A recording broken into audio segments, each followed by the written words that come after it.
নমস্কার বন্ধুরা, আজ একটা নতুন ভিডিও নিয়ে চলে এসেছি। 2 বছর বাচ্চার কাপড়ের টুপি খুব সুন্দরভাবে আপনি ঘরে কাপড় দিয়ে বানাতে পারেন। এই যে দেখুন, আমি দুদিকে টুপিটা দুদিক দিয়ে পরা হবে তাই দুটো নিয়ে নিয়েছি।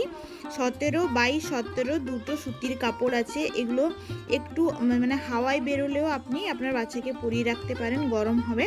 আর শীতকালে তো সবসময় পরিয়ে রাখতে পারেন পুরো দিন।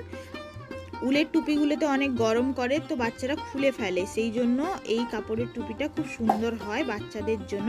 এটা 2 বছরের বাচ্চার একদম মাপ আছে। 17x17 নিয়েছি দুটো কাপড়। আর এই যে দেখুন, এই যে কোনায় 8.5 এলো, এই 8.5 হিসাবে রাউন্ড করে আমি এটা কেটে নিব।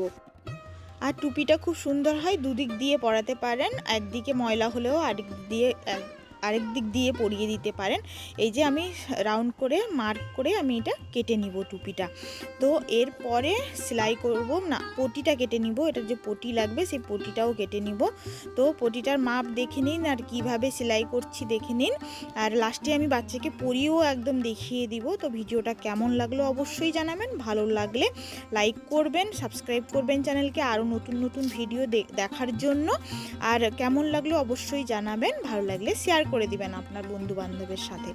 তো দেখতে থাকুন, পুরো ভিডিওটা দেখে নিন, কেমন লাগছে অবশ্যই জানাবেন।